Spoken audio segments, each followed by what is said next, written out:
Okay na ba? So, good afternoon. Si Sir Balili ang i-interview namin today for our documentary sa NSAFE. So, let's start. So, Sir, I am Edward Pe and we conduct interview. Yes. So, the number one question is what is safety and what is a safety engineer for you? Let's just say, safety, not exactly the definition, is achieved through conscious effort. Every movement, every detail must be designed with safety in mind. So, for example, if it's a construction site, you can't just say to the laborers, "Oh, ingat kayo dyan, baka mabulok kayo dyan." You have to put handrails. You have to design the site such that there's a very, very low chance that accidents should happen. So, as the saying goes,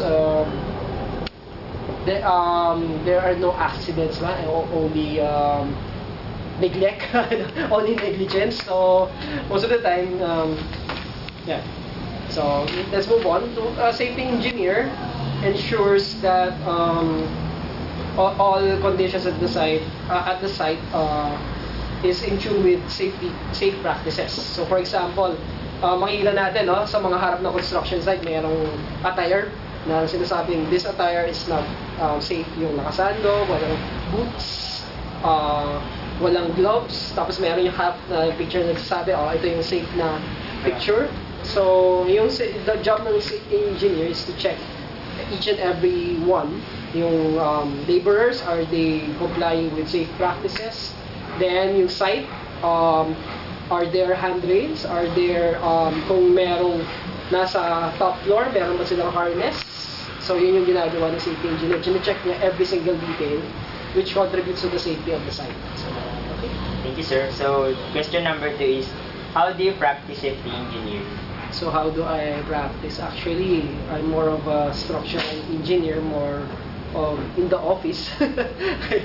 And usually, faculty ako, so most of the time sa office. Kung of course, engineers at the site, so I'll just describe how they practice safety engineering. So, what they do is, usually they have a black and white document saying this and that.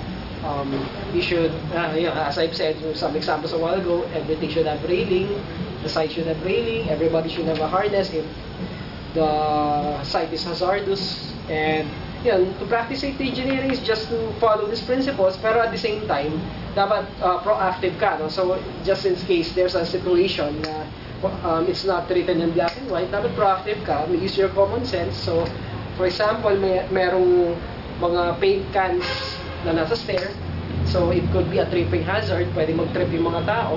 So usually wala sa wala sa libro yun, wala nasasabi don't put paint cans beside the stairs. Yeah. Pero minsan, common sense, most likely somebody might trip on that. So yun, being proactive. So yun yung good, following standard procedures and at the same time being proactive and using your common sense minsan. Thank you, sir. So, number 3 is, how do you define accidents? So, actually, accidents, para sa akin, hindi siya unforeseen. It's usually a result of negligence, of not anticipating everything, every single hazard in your site. So, yun na lang. Ayoko siya i-define na unforeseen event. So, number 4 is, how do you except yung avoid... flood. Ay, hindi unforeseen yun. Okay, next. So, next is, how do you avoid... Actually, marami na akong sinabi kanina kung how to avoid it. Just being proactive and following standard procedures and at the same time, being proactive. Yeah. Okay. So, number 5 is, what can you say about the practice of safety engineering here in the Philippines? So, actually, among the AAA contractors, a lot of them give a lot of effort just to comply with safety practices. Pero actually, there's still AAA contractors that I don't know if there are. I'm not going to name names, but there are still some contractors who don't follow good safety practices. And what more for small contractors, B contractors, C. Most of the sites you will see that they don't have boots, they don't have steel toe boots, no gloves, no harness when they're in the roof. So it's not yet in a very good state. To put it mildly. So number 6 is, on a scale of 1 to 10, 10 being the highest, how do Filipino engineers prioritize safety first? I think I'll copy Miss Capi's answer. It's 5. A lot of maybe majority of the construction industry don't follow sound safety practices here. So number 7 is, what can you suggest for its improvement? Siguro first, implement monitoring from the government, and next, if there's a government initiative, so next is the client initiative. So your client also must be proactive, always saying na we can't have accidents here, it might ruin our reputation, whatever. So also the client should be also involved in the safety practices, not just for the profit. So most of them say, okay yan, baka magmahal pa yung kontrata ni ano. So maraming ganun yung mentality. But again, next the owners, then next the contractors.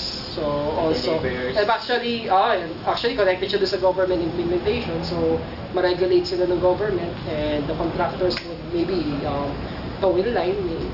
But of course, hindi ma-monitor palagi ng government. So yeah, it's up to them if they always have to follow. Then last, yung sa rank and file, yung mentality ng Filipino, no? So sinasabi nila Filipinos are fatalistic, whatever maybe.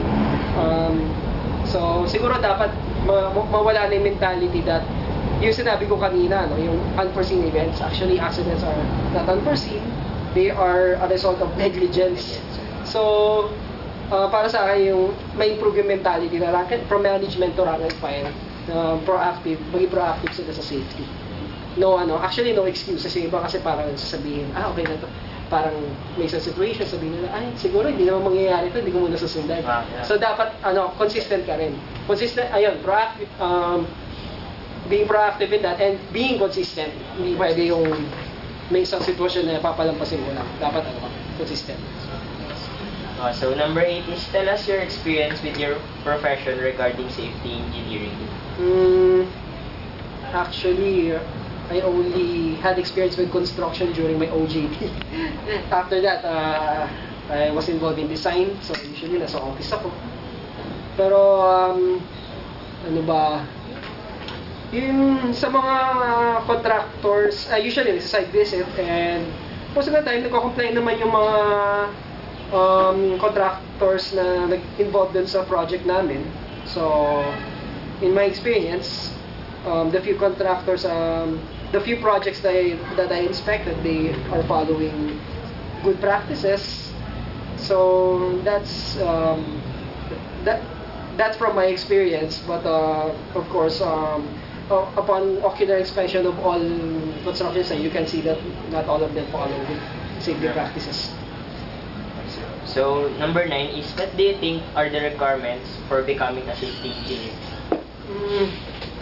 I think first, of course, you must be an engineer. Yeah, so you must finish BSCE. Actually, from my experience during my OJT, the safety engineers were, some of them were mechanical engineers, some of them were civil. So you can, when you're mechanical, when you're civil, you can be a safety engineer. And next, I think they should be oriented. I think there should be an additional subject regarding this, for them to see the importance. For example, they would know the statistics that maybe 1 out of 10 accidents happen in this kind of situation. That sort of, maybe there are studies regarding that, and I think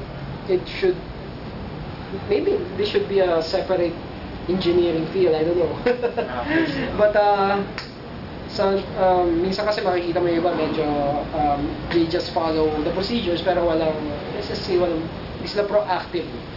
So pina-follow lang yung they just follow what is written pero wala yun nga, yung sinasabi ko nga, there are situations that